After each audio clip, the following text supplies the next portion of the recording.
And welcome to a rainy Thursday night at Mohawk. Hi, everybody. Elisa Blow, and I will be joined by Hall of Famer Randy Waples very shortly. 10 races on tap for you tonight. We'll see how this track holds up. Right now, it is listed as fast, but with the rain that we've had here over the last 3-4 hours or so, maybe even longer, I would imagine that might change. And you know what, too? It's allergy season. I know Randy's got a little bit of the sniffles. I've got them as well. It's not a cold. It's not a cold. No.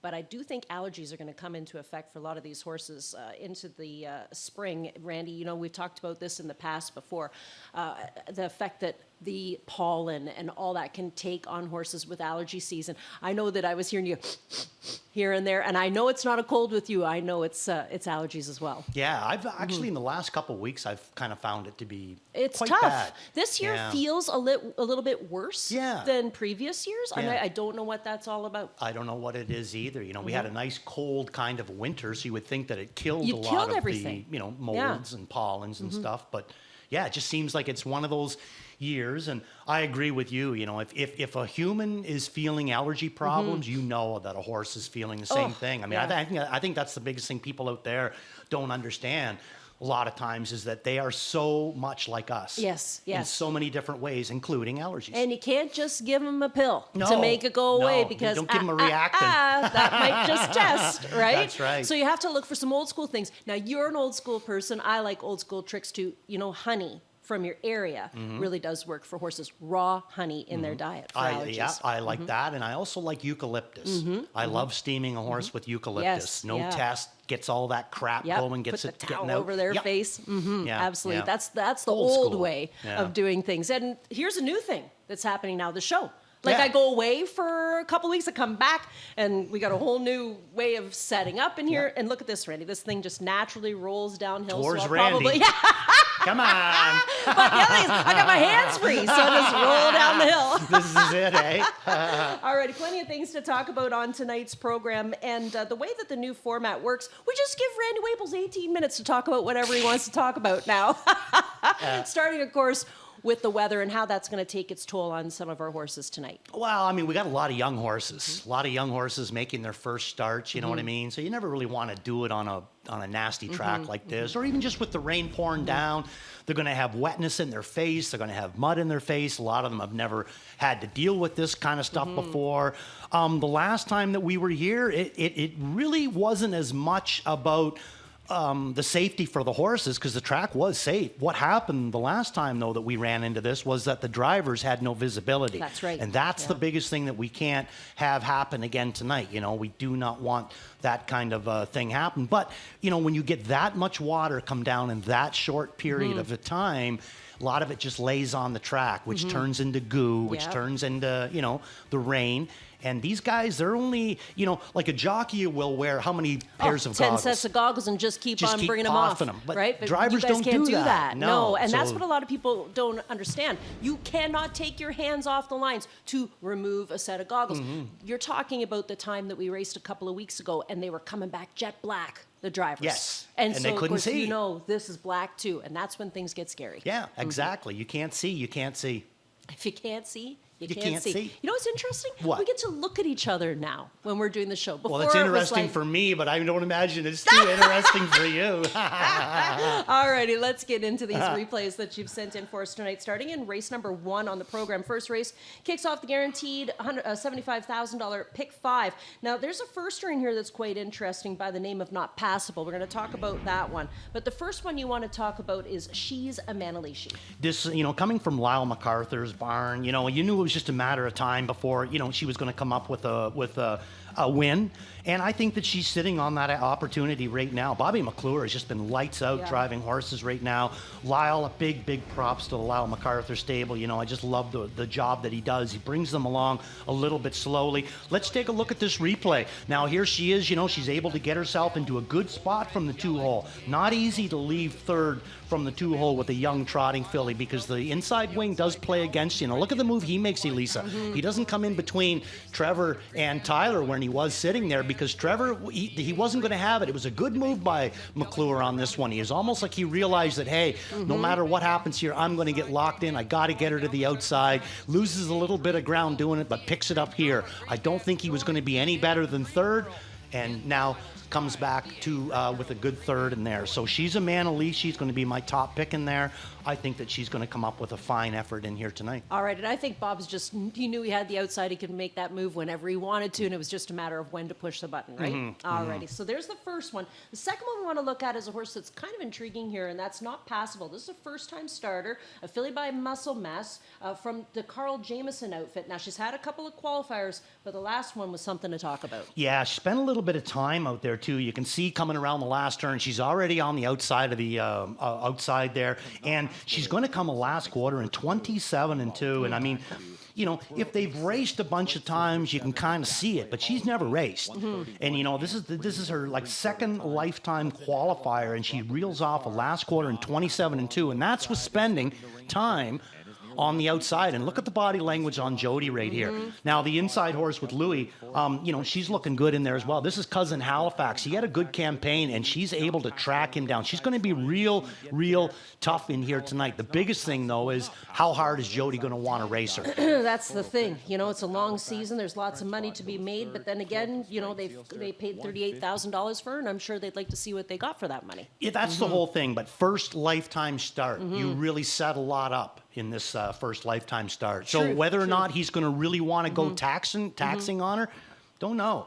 I mean, Jody can, you know, he likes to race them, but either way, and as good as that last quarter is, the filly that McClure is driving has already had 2 starts. She come home 27 and a bit in her last. I just think that she's more ready to graduate. Yeah. Kind of makes sense. 2-1 exactor, maybe box it just in case, right? Okay, so the next race we want to take a look at is race number 2, second half of the early double. And we're looking at fillies and mares here, 5-year-olds and younger. Now, a lot of these girls are coming out of a race where there was a breaker on the front end and it scattered the field, right? So that's why you see the interference line on horses like, say, Fluid, Little Moments. You'll see that on Lady Gambler as well. But you wanted to talk about a horse that really caught our eye as far as looks were concerned, and that's Gucci Seelster. Yeah, I really like her. We both like the look of her, you know, coming out of the Breather camp too, you know. So she's going to be my top pick.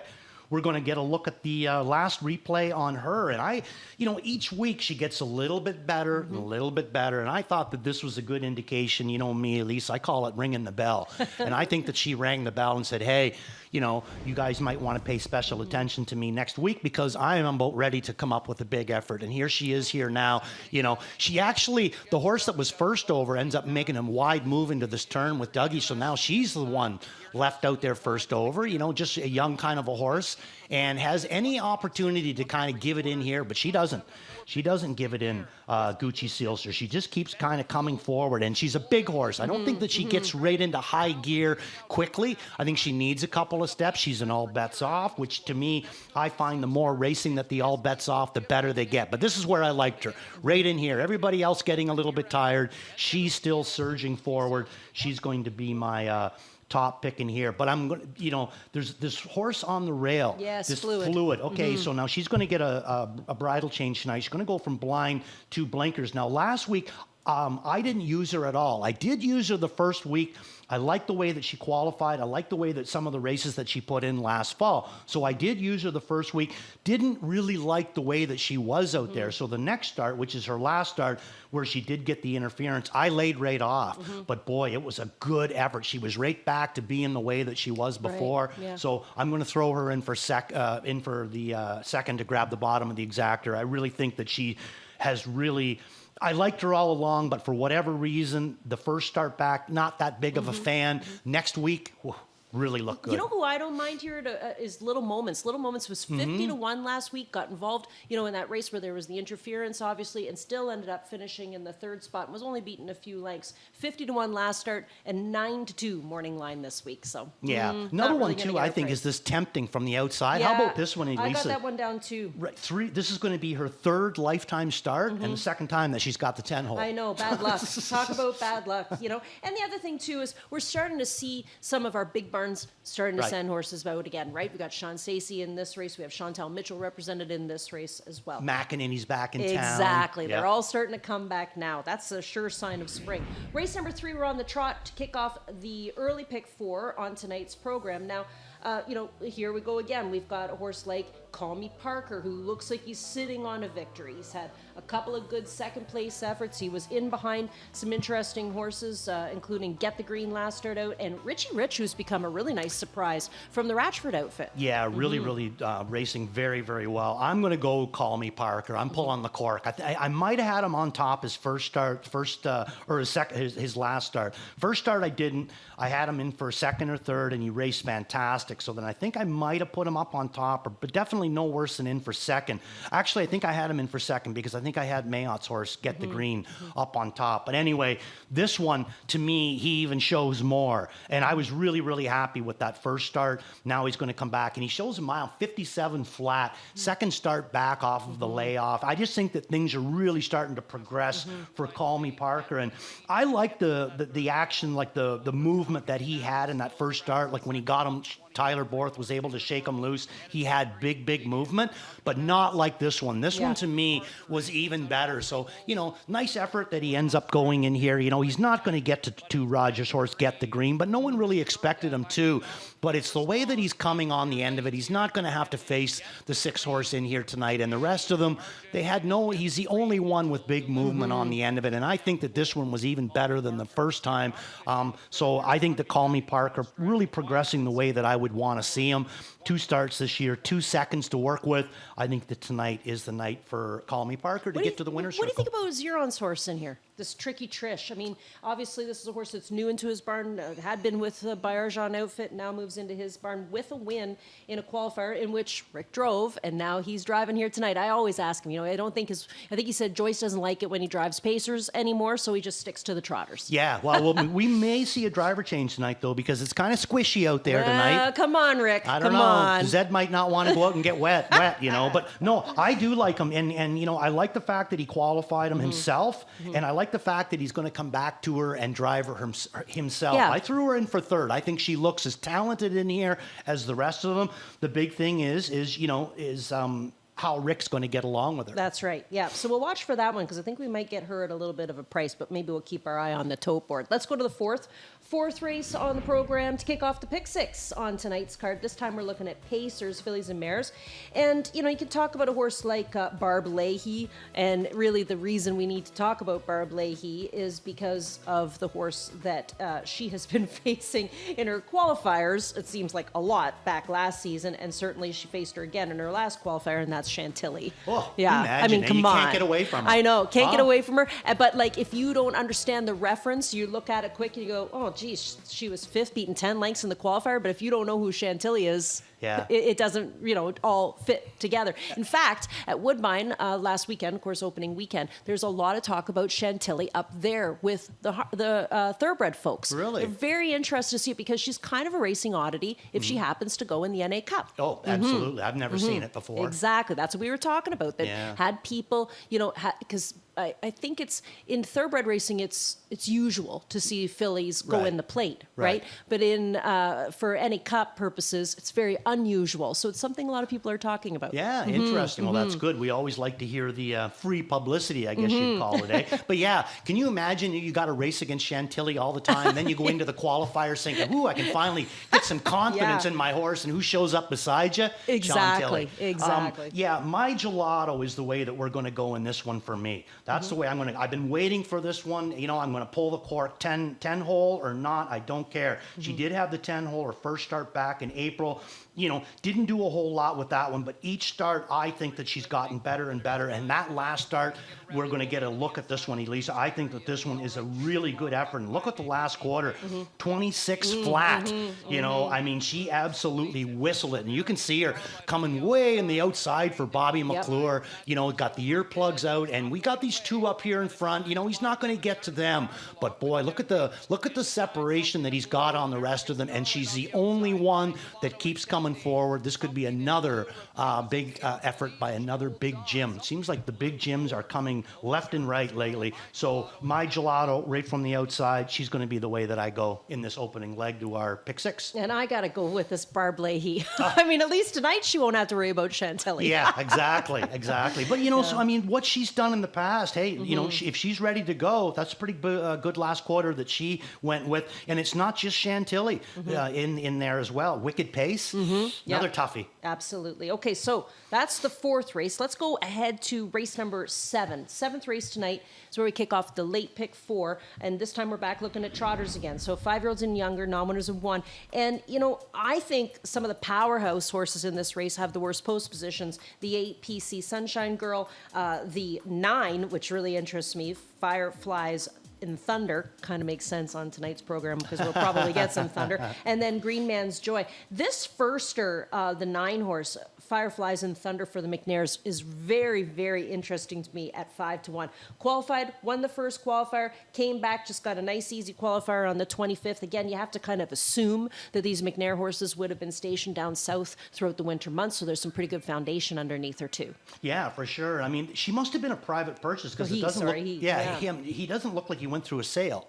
No, it's he was bred by a guy down in Godrich, Robert Budd, and purchased by Ian Fleming, who, you know, the Clinton Local area, guy, yeah. you know, down that area. So, you know, maybe Ian bought this guy right out of the field. Who knows? Who knows? But it does show some nice looking lines there, especially the last quarters, eh? I just thought, you know, for a horse that might be a bit of a wild card on tonight's program, this could be it. It's not ideal as far as post position goes for a first-time starter, but and you're going to be under the lights in the mud tonight too, so there's a lot of different things that could go against him here tonight, but he's quite interesting. Banks a Million is a horse you like too from the Fellows outfit. Yeah, this is a filly by the bank. You know, she had a 9-hole in her last start. She's just kind of coming back again.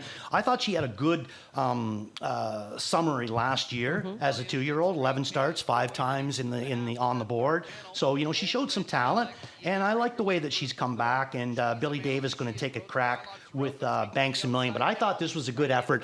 Billy going to be driving her in this one here. He's going to end up finishing 6th from the 9-hole. But I thought it was good movement, and they got her down as being last quarter in 27-2. You can see her way at the back from the 9-hole. And what I like is, see, look at the body language with Billy. She's going 27-2 with no urging. He's just tapping. Yeah, she's just kind of doing this all on her own. So I'm thinking that, you know, if you can get her a little bit closer, she might be a little bit good on the end of it. The horse that you brought up, Fireflies and Thunder, did you put this one up on top? I did. I'm being very brave. Very brave. Because I want to get this horse at a price. Well, very brave, but also, you know, pretty logical too in here, because look at this one, April the 18th. Look at that first qualifier, Jogberger. Look who finishes 3rd. That's Artful Dodger, who come out his very first start a couple of nights ago and went in 55 by 8 lengths last quarter in 27 seconds. I feel even better about it. And this guy, he had no answers for this guy. So this is going to be an interesting one right here. Fireflies and Thunder. Good pick. All right, but I don't know, because I got a funny feeling everybody else is going to be on him too tonight, so we might not get what I was hoping to get on him. Let's go to the 9th. 9th race kicks off the late double. We look at pacers in this race, and we got some good old gals competing in this spot, some of our favorites. You know what I find is interesting is the other night I saw that you made Amanda Riley star of the card, and she had put up on her Facebook that she actually cried. Yeah, she was so happy and so proud of her horses. Yeah, she should be. She had a really good night. Now, what I find interesting is I remember she had this Del Diggity. If it wasn't under her name, it was under Tommy's name. But they had this horse in the winter, and I went over to see her the one night, and she's just a really cool horse. She tries all the time. And she's been claimed. And Amanda went all the way down to Western Fair to take her last start out. And I think it's just because she's such a solid mare. You can always count on her. Yeah, that's it. You know, after all that big run in there, I didn't even use her tonight. No? No? You? Yeah, Where I do you did. got her? I use her for second because I like this Wifey Said So. Well, I got Wifey Said So in for second, but I agree with you on Del Diggity. It's pretty hard to, you know, go against a horse. She's 4 for 15 this year. All the time. Last year, 15 for 36. I mean, you want to talk about a horse that knows how to win races. Horse. And likes it. You know, that's one thing you and I both know. You can't teach a horse to like to win. Some of them do. Okay, so AK Black Badger, the way I'm going to go in this one, down into the 3-hole, getting some equipment changes on this one tonight. She's going to go from blinkers to an open bridle, and she's going to have a Murphy blind put on the right-hand side. I think that JR's been doing a real good job with her. Now, recently kind of gone on to the Lasix. Recently meaning that she's had 4 starts. I find each start she gets a little bit better on the end of it, and I thought that last week this was a very, very good effort. Looking forward to see what she's able to do in here tonight. 10-1 morning line on AK Black Badger. So at this point, you can see J.R. Plante locked down in on the rail. There's just no place for him to go. He can't apply her at all. The shoulders are black on J.R. He keeps looking for a place to go, but there just isn't. The longer the mile goes, the further J.R.'s shoulders go back. At no point is she able to get any room. So my big thing is when a horse gets raced that way, they come out of it so fresh, because they didn't really have a race. So I think she's coming into this race incredibly fresh. And, 8 for 31 last year. And again, a horse that knows how to win races. So strictly on a price, I'm going to go with AK Black Badger in here, the team of Osceola and J.R. Plante. All right, one more race to go. Race number 10 on the card where we play the jackpot high five is just quickly growing, over $74,000 in the pool. Got a field of 10 pacers in this race, and you want to talk about Cruise Hanover. I'm going the J.R. Plante late double. In Good this for one, you. AK Black Badger for JR coming right back with Cruise Hanover. Like the way that this one's doing his race, and I thought big gains on the last one. And I know that some of those races were in at Flamborough, but even when you come back here, he did gain up a couple of times. But in last quarters in 29, last week 27 flat on the end of it. That to me is an eye opener. That's a bell ring. Cruise Hanover, the way that I'm going to go in here with him. You can see JR on the outside with him right now. Again with the 9 position, so he's got a little bit better post to work with. And again, really one of the only horses that seems like he's got legs all the way to the wire. Even some of these other horses shake loose there up ahead of him. This one keeps coming forward, and really, I thought it was a good run out for him as well. As you can see, he'll get right up alongside of Travis's horse. So I thought the J.R. Plante and Cruise Hanover could come up with a big effort in there. So the J.R. Plante double is the way I'm going. See, I think you got to use on-time delivery for sure in your jackpot high five. You got to take a look at Rusty's bet. You got to put that one in there too. And even this Flamborough horse coming in for Collins, Granite Beach, is one that I think you should look at for the jackpot Those too. are my top 4 in there. But you know something? The only reason why I'm a little bit leery with the Granite Beach, she wears pink on them. Oh, not yes, the pink. Yes, the not pink. The pink. The dreaded pink. Alrighty, buddy. How's your pick five's been going so far? Pretty Not good? Too bad. Not too bad? I threw one in tonight there. A lot of singles. Yeah, and the track obviously is going to take its toll on some horses. We know, though, that, tender-footed horses tend to like this kind of a racetrack. It's a little bit softer for them. But you've got a pick five that you've put together, the early pick five, starting with the key in race number 1. Yeah, fairly logical, I find. I got 3 keys in there, so let's maybe talk about them. She's Manici in the first. I really do think that she's sitting on a win. I go fairly deep from the 1 to the 10, but only using 4 of them in race number 2. And race number 3, I went another single. I went back to Call Me Parker. I really like him in here tonight.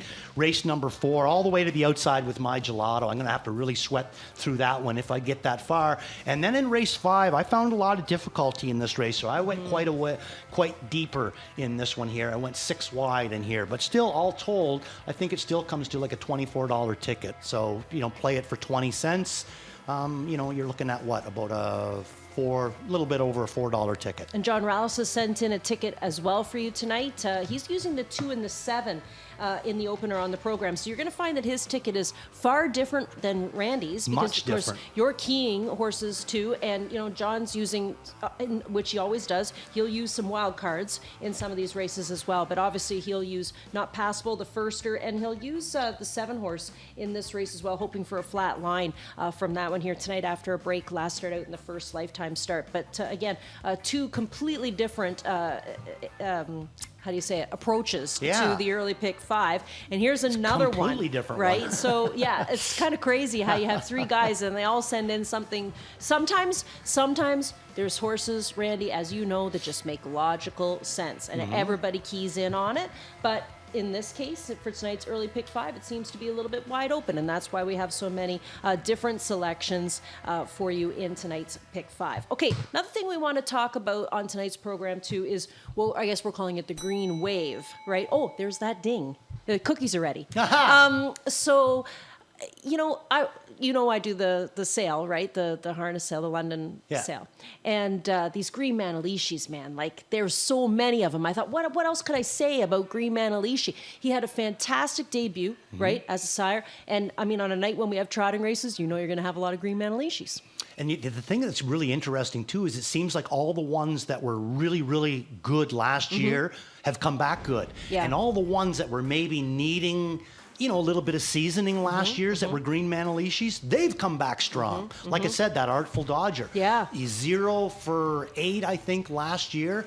First start, winner in 55 by 7 or 8 lengths. Well, and that's the thing is we're just building his stats right now. We know he had a bang up 2-year-old season, right, with his youngsters. Now we're going to find out how these horses age, which is going to be cool too. I mean, we got a few years to figure that out. And can he do it again with 2-year-olds? Can there be another good crop of 2-year-olds? Well, I would think too, after the success that he had, so many people wanted to take their mares to green Manici. Yeah, but problem is that he had that success last summer, so for you to be you're looking at taking him now, right? You know what I mean? So it'll be interesting. Can he do it twice in a row? And if he does, how much does a stud fee go up by? Probably, but he also stamps himself as by far the dominant sire up here, like dominant trotting sire up here, and really technically you can look at him as probably the dominant sire period, because no one's really stepped up for Better's Delight just yet. It's funny, I was just going to say that. You're looking for somebody to take Better Delight's place. I mean, this guy's got a long way to go, but still, he's in the running, right? Debuts. I guess we're talking, when we're referring to debuts, we're referring to tonight's horses that are making their very first starts under the lights. Yeah, I would say the one that, that interests me the most would be this one in the first race that we talked about, the Not Passable. Yeah, I'm with you too. And then, of course, we have Trophy Wife at 10-1. We got one in the 4th race at 10-1, and that Fireflies and Thunder at 5-1 as well. We want to show you some qualifiers for these horses, and we've already shown you Not Passable, so we'll skip that one. But here's a look at Trophy Wife. Now, you're going to see this horse tonight in, I believe it's the 4th race on tonight's card, Randy, that we'll see this one. Is it? Race 3. Race 3? Trophy Wife? Yeah, race 3, number 8. Yes, race 3, number 8. So this is a Mary Ratchford, Todd Ratchford. And when you think about those two, you can think about a nice horse that they've had in Richie Rich as of late. Yeah, so this is him sitting at the back. Yeah, I mean, and like right now, nothing he's doing is like overly, wow. But look at the body language on Todd. He isn't asking him to do nothing. He's just doing this all on his own.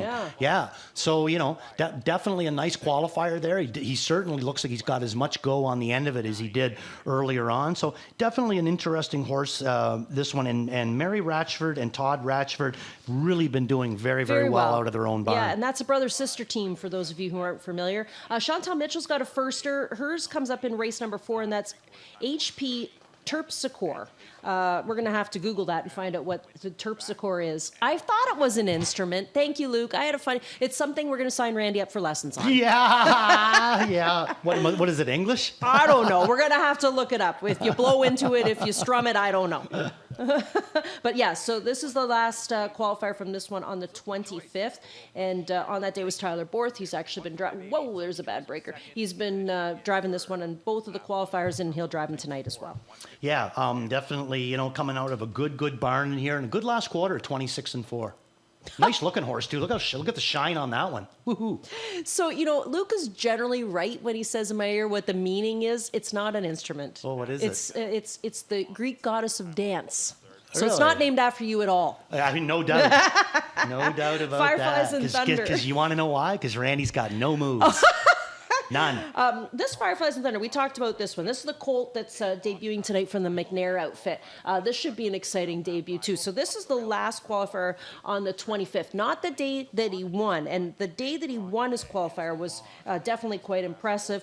This was a nice, easy mile for him. Yeah, definitely a nice, easy effort in there. And I think we also get to check out another Rick Ziron one in there. Geez, Ricky's going to making the moves right back into the bike. Seems like he's qualifying in every race out there tonight. Busy guy. Yeah, very busy guy. Couple of changes for you to know about, too, on tonight's program that are just being announced. The track's now listed as good. We figured that was going to happen, and it might come down even more. Yeah. And no Dougie?